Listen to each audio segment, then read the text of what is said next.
balingaka nkechi balingaka limuno balingaka soda na bango yo eloko ngo yeye toi pe na swate bafane na ngayo biso nyonso tosabone massivement na kati ya Congo Winner TV na bengi bafane tout avec les filles donc balinganga baetu balinga musala nga baetu bosepelaka na musala nga baetu nasepelisaka na bandako donc soki olingi olandanga lisusu bien donc bomonanga lisusu bien abonnez-vous na kati ya Congo Winner TV eza chaîne oyo eye kosepelisa biso kosepelisa yo totalanga yango nasengi avant nasiso bato nyonso balingaka ya nzaka kosabone Congo Winner TV.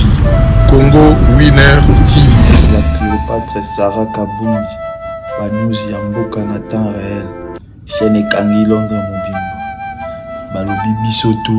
C'est ça moko na Londres, Congo Winner TV. Babi biso nyo surtout s'abonner na Congo Winner TV. Sarah Kabunji en direct de Londres. Babito s'abonner massivement net na film. Congo Winner TV, Sarah Kabunji. S'abonner massivement na chaîne Nabino Congo Winner Télévision. Congo Winner Télévision, ya yemoko la Cléopâtre Sarah Kabunji babi moi sur l'équipe ngolo na mo news la kati na mo pédé za la bien honorable René Makondele donc tout y est donc voilà quoi juste pour notre web Sabino qui est beau s'abonner Yaka na Congo Winner TV ya boss na biso Sarah Kabunji la Cléopâtre veut dire moi si o ya leki ngolo nelengi balobi na chaîne wana kozala jamais déci talaka yemoko.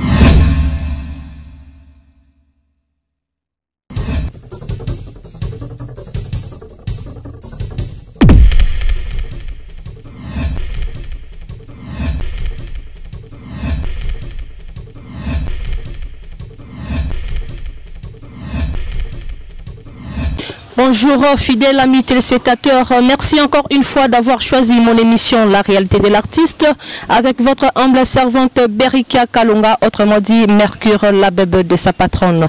Donc quand je dis déjà la bébé de sa patronne, je vois déjà ma patronne Mama Sarah Kabunji. Mama Sarah Kabunji, babi ma patronne, mon boss, babi moi aussi au Alekingolo na Mwindu aïe. Et puis ça vraiment zouate, babi ngakae les Cléopâtre, la Cléopâtre, Mama Sarah Kabunji. Donc depuis Londres, je vous salue. Derrière la caméra, je vois déjà notre cordon. Babi cordon abiso akitarata maramoyindaka. Babi soda makasi morazora maramon charge. Notre cordon babi ngakaye zuma tumba mwamba. Pour bakisara lisusu papa na Moïse mobile mbinga o azanga vraiment banda. Vraiment pesa zouate. Donc voilà. Et puis je salue encore balobi les grands joueurs. Babi les grands joueurs mutakena au défendre biso partout. Babenga kaenani René Makondele balobi et puis ça zouate René Makondele yayo yangwana. Et puis je vois Iba de Mutamba HM Iba de Mutamba HM. Dieu merci Malela Nzambe ya forme balobi forme griffe botike la Dieu merci Malela pour ende Nzambe nango yende kolo nango quoi.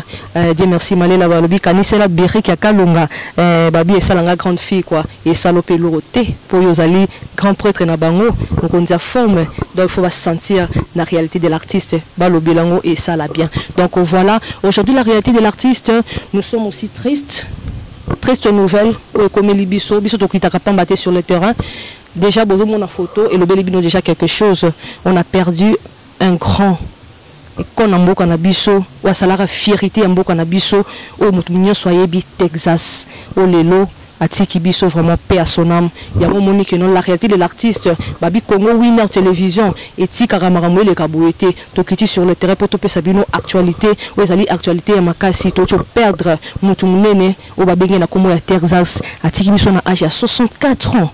Donc voilà, c'est vraiment triste nouvelle. Il y a un moment qui sur le terrain, qui vraiment la famille, place Texas avant Dakar. Beaucoup de témoignages, comment Texas vivait avec les gens, comment Texas Alexa qui parcourt Naye, comment Texas donc la micro, la réalité de l'artiste, pour comprendre qui était Texas, pour comprendre Azala qui nani, et le qu'on a bané ko sala, peut-être mais naïbi que Texas a défendu Mboka na biso partout, et puis batu pemingi, Texas a Tokiti a vraiment pas battu. C'est pourquoi je vous dis abonnez-vous massivement sur notre chaîne Congo Winner Télévision et vous ne serez pas dessus. Des choses comme ça se passe ici. Vraiment épais ça joue. C'est tout à l'heure avec vous, tout ça la micro, na biso to pesa mutunyo so apesa témoignage ya Texas.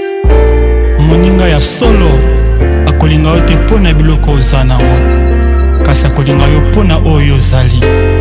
Nde bolingo yeso atali sangani kulusu.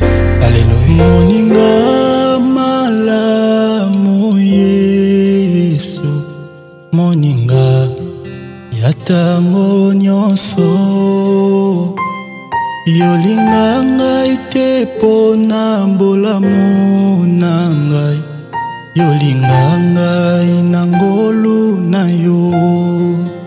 Donc comprenez que nous sommes déjà ici dans la parcelle, donc là où Papa Nabiso Texas il vivait avec sa famille. Donc voilà, nous sommes déjà ici. Il y a le membre de la famille, il y a Texas. On va passer vraiment le micro comme ça. Toi, programme, comment ça se passe le deuil plutôt. Et puis programme et donc.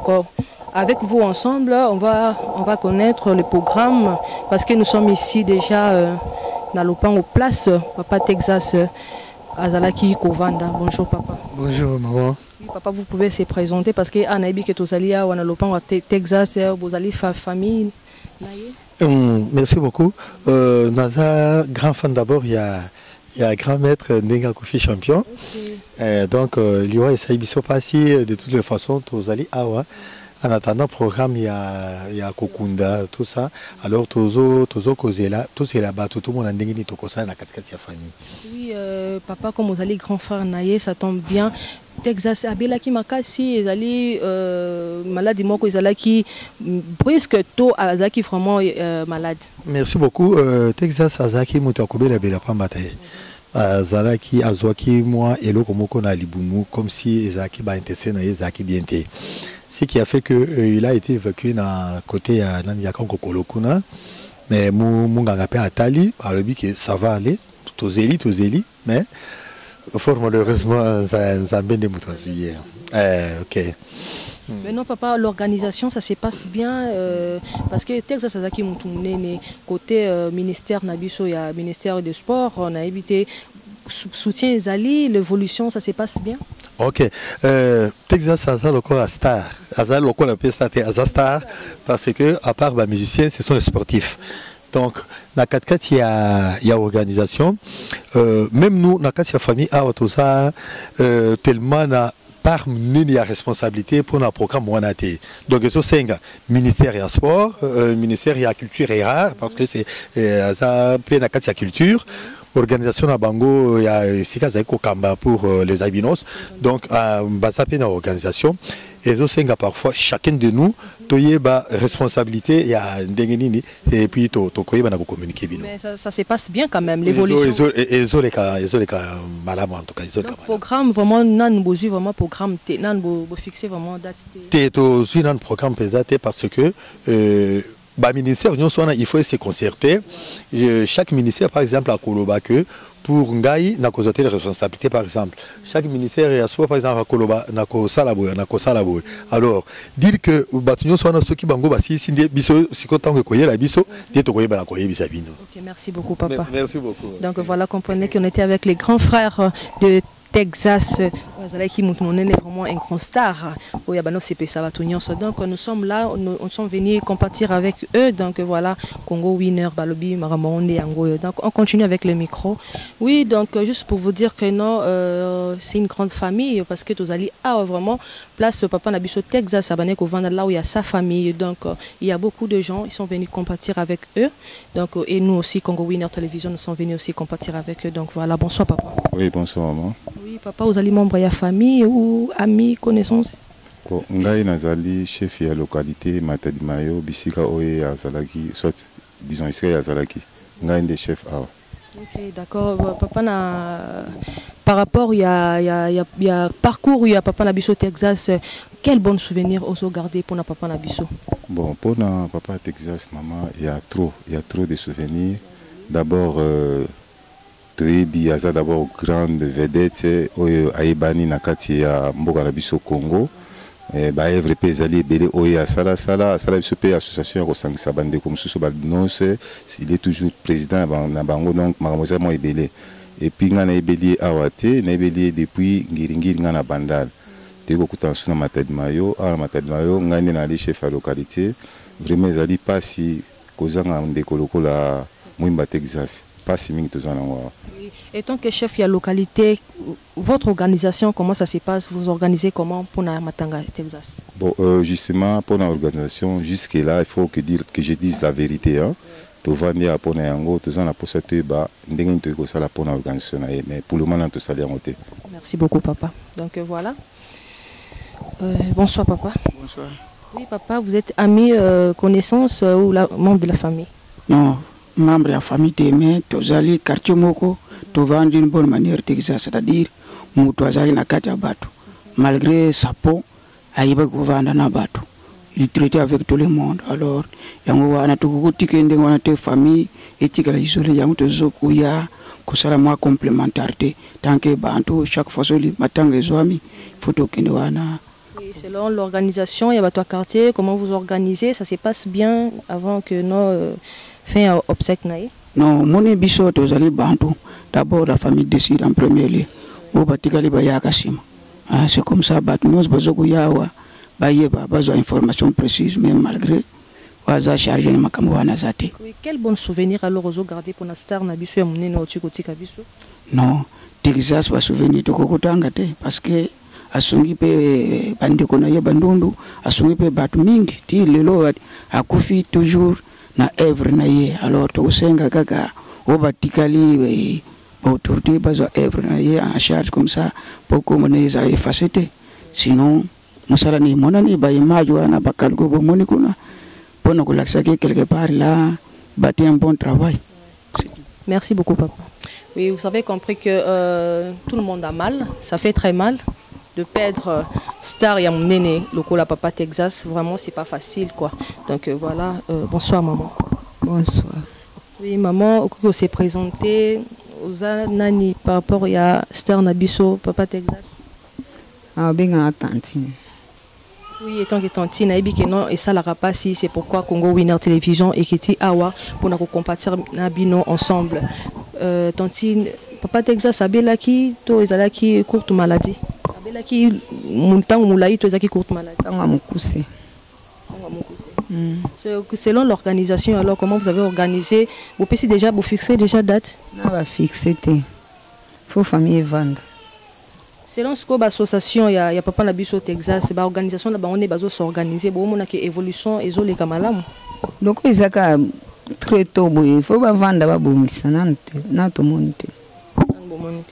Ok, merci beaucoup maman. Donc comprenez que ça fait mal, c'est pas facile, il y a qu'à s'exprimer vraiment ming na micro, donc voilà, comprenez, ça fait vraiment mal, c'est pourquoi on a dit que non, on doit compatir avec eux ensemble, parce qu'Azaki Moutoumouné, c'est un grand star, icône Yambo Kanabiso, donc voilà, tout à l'heure, on continue. Donc vous avez vu que non, on était avec membres de la famille, il y a Texas, vraiment, ça fait très mal, on est vraiment triste ce soir, les alliés, triste nouvelle, Moutounio, ça aussi qu'on perdre Moutoumouné, Nakata Libota, vraiment c'est très choquant, Boyoki Nenge, famille Libota, et les lignes na micro na biso donc voilà to bimisko libanda pour te ça peut témoignage il y a Texas ba to pe libanda bazoli là donc voilà to moni déjà frère na biso star na biso ça déjà ah bonjour star. Bonjour maman, de la part de papa Liboto titulaire ancien combattant blessé de guerre qui là champion au pena tout ça n'a pas si fort parce que nga groupe na nga e bandeli a nga naza parcours naza makila vie de loin na sali 8 ans et pas ya papa de loin nzamba ba leader mon sako le double zénith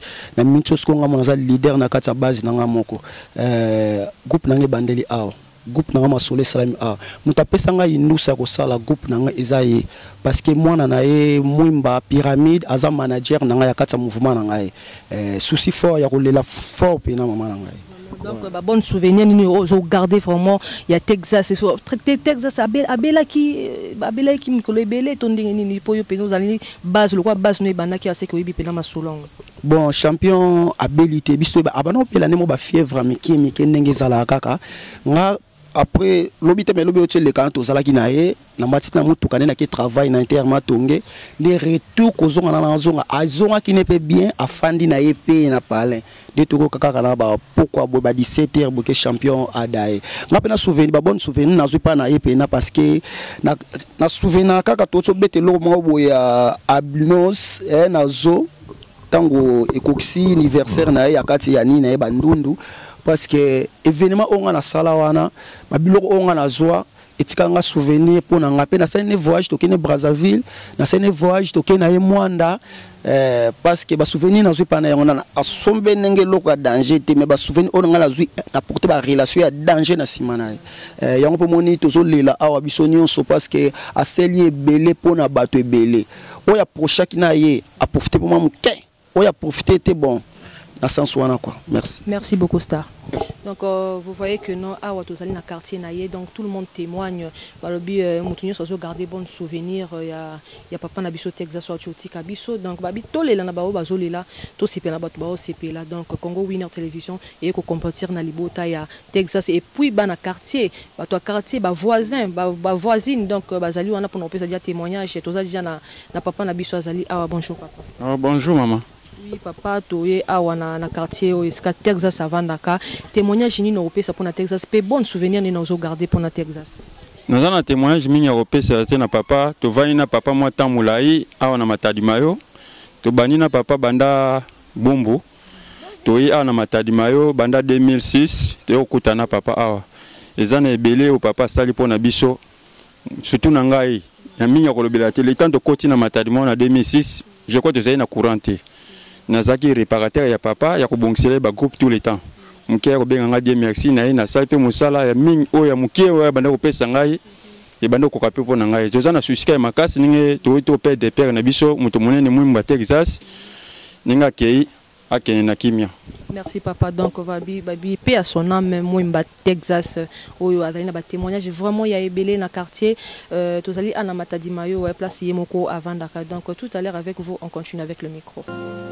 Nabatela kimia na motema nanga yolobaki okotika ngai te atabaninga bakei mosika nanga yesozali pene pene. Oui, comme je vous ai dit que non à dans le quartier donc voilà comprenez que j'ai un peu transpiré.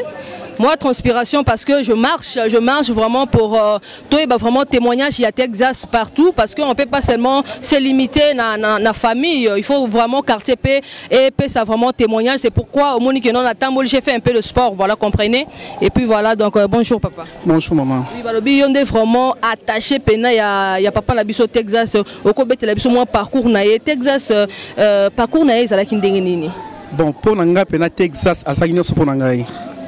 Ba o bazomona nga pe ba ebinga ndeki to na Texas nazalaki pena parmi ceux qui a compté bana a compté baleki nazalaki parmi autres zaki mina Texas to seulement makambe belé abundeni nga ba presque makambe belé et ça pena moi makambe sous o nano atia ko réaliser ngote ma prometa kinga mais esui kana nzela bon na ebité on vraiment Texas abeli makasi to abeli tango mukuse bon ngai pona ngai il y a maladie à Texas na yebaki ngote tout le temps tozalaki na tia bon ba fièvre ezala nango mais o penza ki o ezaki ya ko mettre na niveau boy na yokaki ngote na tongo na la mukaka boye chauffeur na papa Bruno ayende azo ifomenga ki Texas aza bien te abiso okende na vers ba 13h parce que na tiki aza kolala ba 13 na bisa fana professionnel ki l'église na haute église nazo bima bona koma kuna ba bisika Texas akufi na zaki surprise parce que oui, on comprend que non, ça fait très mal. C'est pas facile hein, qu'on perdre pendant Ozaki très cher pour Nayo, Ozaki vraiment attaché Nayo, qu'on perdre et ça vraiment facilité. Comprenez que non, notre frère a un peu émotionné. Donc voilà, pour tout qu'il est vraiment moussikaté. selon organisation, comment l'organisation des tambola petit à petit malgré non si vraiment fixer vraiment date mais l'organisation quand même bon on a évolution ezali. Bon, na place wana pour nga na zana na information ti. Wana ezo dépendre na bango moko famille nanu. Oui, famille mais ministère parce que Azastar Aza mutu munene na ba ministère na pe na ba fondation na ye l'organisation. Donc on a informé. Ok, c'est bon. Donc voilà. Azala qui est attaché à Papa Nabiso Texas paie encore à son âme. Donc c'est pourquoi nous sommes venus compatir avec eux. Donc Tozo Tambola pour na vraiment comment il s'est comporté, comment il se comportait avec les gens, comment il était. Donc voilà ces témoignages. Vous-même vous avez vu que non, na micro Nabiso Moutounion soit allé pressé. Il y a coupé ce témoignage. Il y a Papa Nabiso Texas et donc voilà on continue avec notre micro. Donc voilà nous sommes aussi avec son secrétaire. Donc secrétaire Naya Zalia il est encore mieux placé. Il y a information, il y a Papa Nabiso Texas, comment il s'est comporté, comment c'était sa relation avec les gens. Donc voilà, son secrétaire est déjà là. Bonsoir papa. Oui, bonsoir Mexi. Oui papa, Tokiti a wapambate pour na Papa Nabiso Texas, yo azaki dia mutu munene, azaki star munene. Yo étant que secrétaire, comment était le comportement il y a Texas par rapport à Nabino? Ok, merci. Vraiment, Papa Texas a bandé que se comporte tellement malam. Devant Banamike, Mikolo, et puis Azaki vraiment social. Hein? Alors là, Papa mon social. Donc, tu as peur de vraiment monument Mounene, champion d'Afrique, Papa Texas Mwimba. Je me souviens, Biso tendait vraiment la répétition avant que Biso troupe théâtrale Triangle d'attaque Zala, tu banda la répétition pas naïe. Donc Fondation Mwimba Texas, yango sale que Biso lelo to sala moi relation yango sali que to zala ba o toza to yeba pe moi muke o to ebilelo. Papa Texas a beli makasi. Bon, Kobela makasi c'est trop dur. Papa Bela Ginde Moutounio sa Bela Kama, tebi que somme ta koufi barimer et bimaka tolma et belé.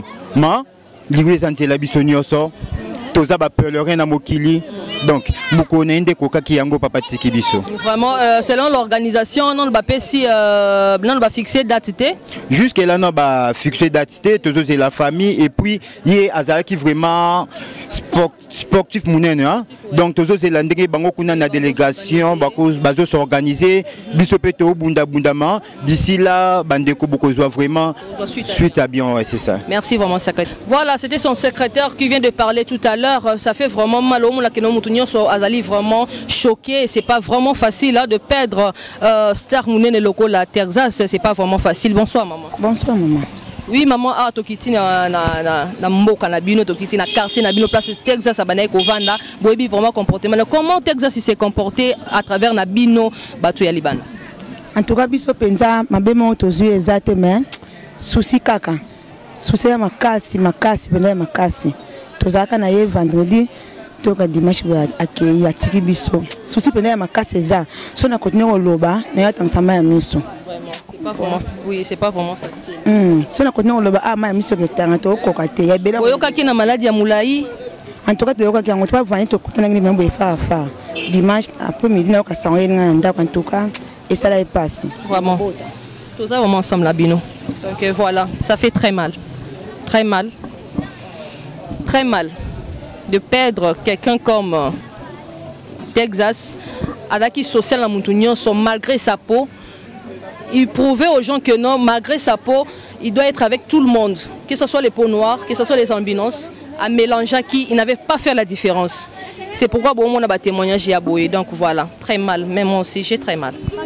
Oui, nous ne sommes pas limités, hein. On marche, pour toyer bah si quand ni Texas vraiment banaye koleka, y a un moment qui notre kiti ah bah bien sali base et si quand Texas abanaye koleka ça un peu temps que soit mon PPK randenge zalaka donc tu es invité vraiment président place abanaye au Vanda donc place maintenant Texas avant Texas Mwimba avant dara na base na ceux qui moi yo bibika moi mulunge sali ah on est na base place Texas avant dara bonsoir.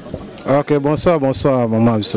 Oui, vraiment, tu as dit que non, vous avez passé dans mon thème, il y a un moni que non, Congo Winner Télévision et qu'on compatir Nabino ensemble pour nakoye ba ndengeni papa Texas abane ko se comporter dans quartier. Bon, Texas azaki un homme de bien. Mala mo ko le kanakata quartier na biso.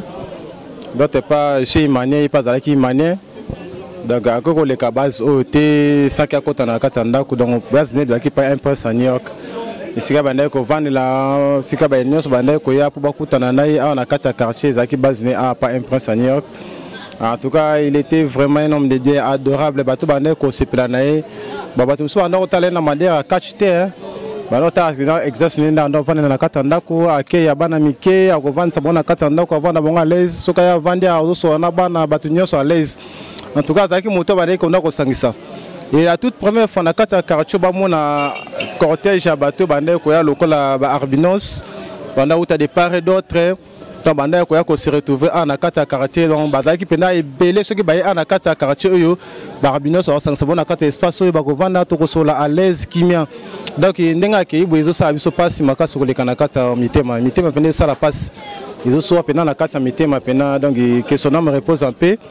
Éviter ceux qui ont soumis à n'engue le col à tes soit puis pour donner limiter to koza soumis à buena kata quartier matadi mayo talaka apesi honneur na kata quartier courant au ceux qui ont pela na kata moment au to boni lumière to vana na kata quartier au to ya na kata quartier to mona lumière te ce lumière peli grâce à Texas parce à combattre na kata makambo courant au le to moni sko courant et peli na kata quartier na biso en tout cas nzamba zo lo comprendre pas mate pas azali. Oui,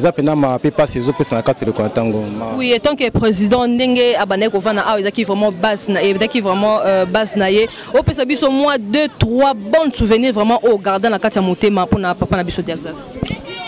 Bon, bah souvenir champion Texas na carte à quartier na biso ya Matadi Mayo. Ni na to so na bino. Ezaki eloko ali boso ande ko sangisa batu nyonso. Donc à sangisa famille nyonso na kati ya quartier ba papa nyonso bazalaki na kati ya quartier ameka mwa kozwa édifice ya kosala mwa eloko moko ba sangisa batu nyonso premièrement na kati ya quartier na bato bayebaki Texas te bayebaki endroit que non tant que vaneka na emia bila ko sangisa ka batu na kati ya quartier les premiers souvenirs wana na bosa na ngote malgré akei mais wana zelo kal boso non azali muto pena mo sangisi na kati ya quartier al boso yangwana ami balé o azali que non na combat bunisaki combat moka bunisaki abiso na kati ya quartier pour tomber la quartier na biso Matadi Mayo awa parce que quartier na biso yeba na raté mais grâce à Texas là bunisaki combien moko e bundaki mai awa ya ba champion nde ayaki ko tomber la quartier so suma kasi koleka asali encore pour na honneur à quartier na biso Matadi Mayo donc eloko pene esikala comme nos souvenirs na ngai ya kati Matadi Mayo yangwana malgré tout ça elo eleki na kati Matadi Mayo mais oyo pene Texas asali ki honneur à quartier na biso Matadi Mayo donc na sepeni makasi donc place azali en tout cas que son homme repose en paix souci na kati mutema tozole na kati mutema makasi mais que son homme repose en paix place azali na kimia non en tout cas. Merci beaucoup papa. Merci. Donc voilà, ce sont des témoignages, des bons témoignages de notre papa Texas parce qu'il était vraiment souple avec tout le monde. Donc il ne faisait pas vraiment la différence et puis il ne se gênait pas par rapport au Japon. Non, lui il rassemblait tout le monde. Donc voilà, même témoignage avec tout le monde. Donc ça fait mal. On est là ensemble avec vous. Oui, donc comprenez, il y a un peu du bruit, donc c'est parce que nous sommes vraiment dans un quartier, il y a Papa Nabiso Texas, c'est pourquoi il y a un peu de mouvement, pour quitter vraiment sur le terrain. Place Nyon sur les caca, Tikarabilemo, donc on a dit que non, c'est la pharmacie, donc Balbi, Papa Texas souvent, Ayaka Awa, Sombarabaki Sinaye, et puis voilà, c'est pourquoi Monique et notre Benguié Moko a témoigné, Bolamou, il y a Papa Texas, Pene Pene, et pour Bakangama Pena Moutupambate, donc voilà, bonsoir papa. Bonsoir maman. Ngai comme nanga monsieur Guilain Betty nazali président ya club mongo za na kati ya quartier Matadi Mayo Union fait la force. Alors au moment où on a une période de la Covid-19 ezaki ba moment moko difficile ngai tant que président na kutanaki na président Texas kotali ça y est par rapport à la réalité zolekela biso. Alors président atali saki ngai non président ne tozoko évoluer zo senga boye atali saki biso ba mesures barrières puisque biso to bana ko sala ba réunion na biso ba club de zolaka au moins président atali saki biso ba mesures barrières le baki non président pour l'instant il faut to arrêter ba réunion na bino ba club.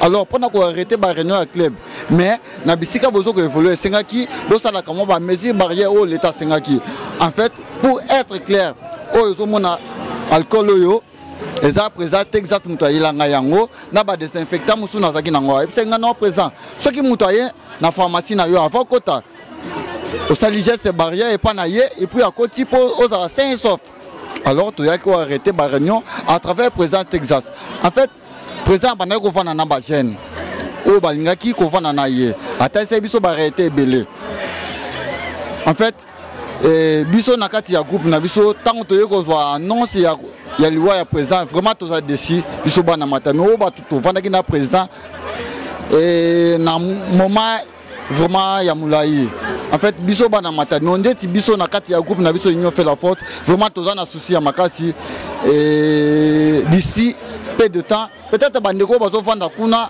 na kati ya famille bazo mona biso zozala chaque temps ensemble na bango liwa na ye na éviter so na ko loba nini et angoissé batu mingi ya quartier na biso etiki batu mingi na ba douleur na kati ya quartier Matano puisque o eza quartier Matano eza na batu musu ba yebi yango te toza na quartier Matadi Kibala mais biso toza na kati ya localité Matadi Mayo bisika présent Mwemba Texas abanda ko évoluer vraiment biso na kati ya Matano vraiment tozo la présent na biso Texas ensemble na famille na éviter vraiment il y a des fois toujours zanga ba moya koloba par rapport à liwana ye mais on comprend ça fait mal oui les autres ça la biso vraiment pas si eza mutu moko abanda ko appuyer biso azala ki mutu abanda ko appuyer ba activité nyo surtout ba chaîne abanda ko sala soka yoki ba chaîne bo bazo sala activité bo présent abanda ko avancer vers bango neti biso na kata club na biso présent avancer vers biso atali saki ngai ba arrêter belé ye mutu atali saki ngai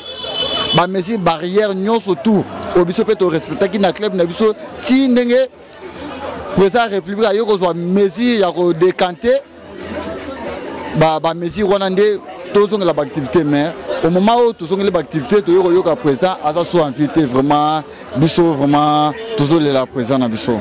Mais selon ce qu'au club Nabino, vous avez organisé quelque chose pour un hommage naé? Ok, biso nakata club na biso union fait la force, tu organises quelque chose. Na ibike mukolo ya enterrement et beaucoup ça la paix ensemble na biso. Oui, beaucoup mon abiso nenge club union fait la force ya Matadmo et vous allez ensemble na famille ya papa Texas ya champion na biso na bandeko mosusu. Vraiment tous ensemble. Vraiment merci beaucoup papa. Ok, merci. Donc, ok, comprenez que nous sommes là avec le membre Union fait la force. Oh, ça va s'organiser qui idée là qui il y a papa Nabiso Mwimba Texas. Il s'est limité pas, il était à tout moment avec les gens pour donner toujours les idées. Comment ils peuvent évoluer, encourager les jeunes du quartier. Donc, Babi, Union fait la force. C'est l'idée de notre papa Texas, mais tous les membres de Bango Awa, ils vont témoigner eux-mêmes. Bonsoir papa. Bonsoir maman. Oui, les membres de Union fait la force. Organisation, ils allaient nini na Union fait la force pour na papa Nabiso Texas. Et puis, quel bon souvenir aux garder pour naïe. Papa Texas, azalaki papa moko, tozalaki naïe. Neti onga nazo pena nazate émotionné pena nazo ko koloba pena depo.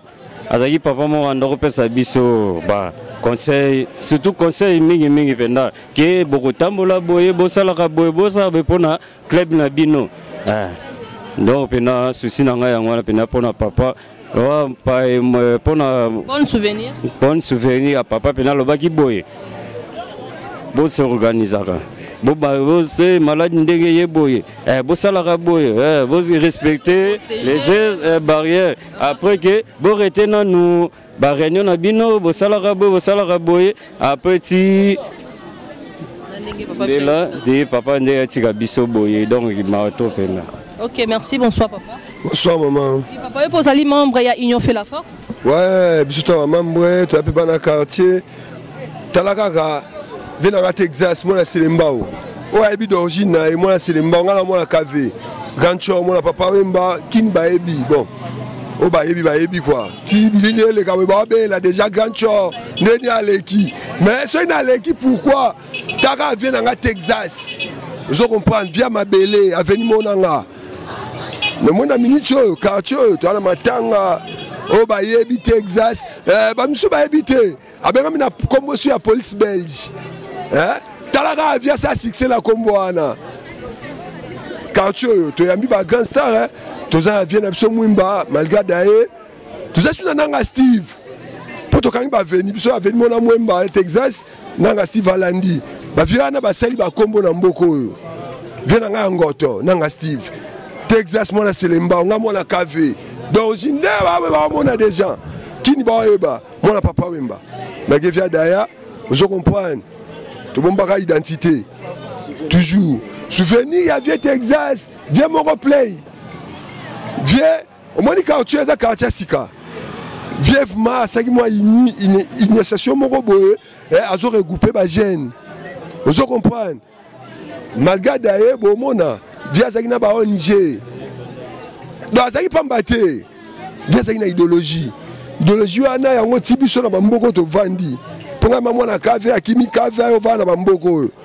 Pour la vie, on a une idéologie, mon télévision, la bango, ah, le bien qui toque. Mais malgré, à d'ailleurs, ma tigre, c'est une idéologie. To bunda kaka na idéologie, la tigre, na ngoti na suka. Merci papa. Oui, vraiment nous sommes arrivés à la fin de notre émission La réalité de l'artiste. Donc voilà, je vous dis toujours abonnez-vous massivement sur notre chaîne Congo Winner Télévision. Des choses comme ça se passe ici. Sur Congo Winner Télévision, vraiment, on est là pour travailler. Vous avez vu que tu atterrir bolela qui ba na poto que no besoin ngaboye ba programme ya Texas ya ngomoni que no Congo Winner Télévision to kiti pour na kopesa bino information. Donc voilà, to comme information na suka ya émission na biso.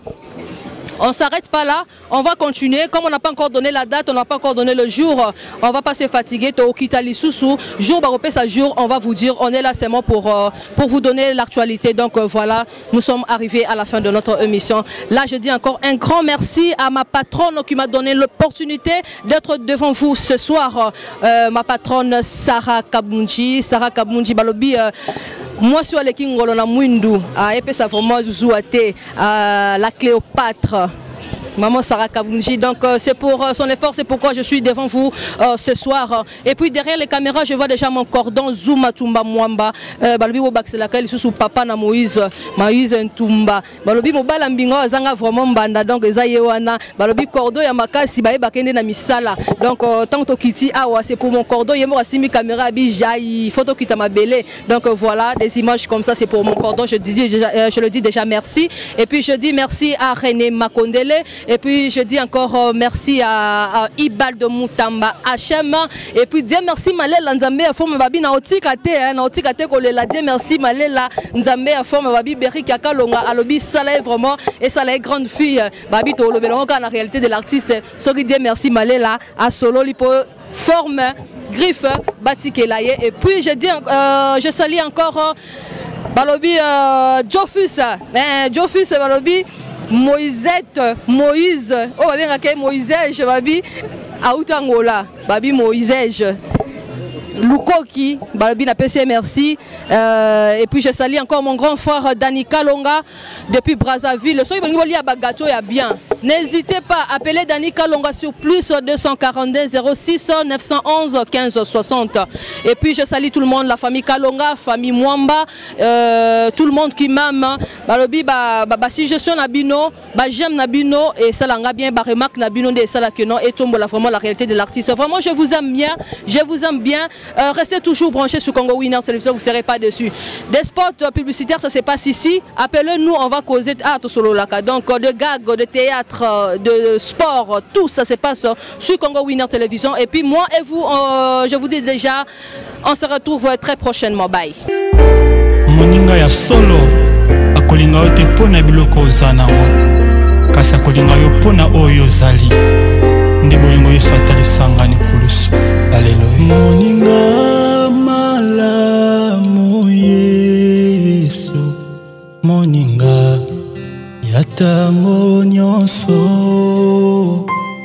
yolinga ngai te pona mbolamu na ngai, yolinga ngai na ngolu na yo.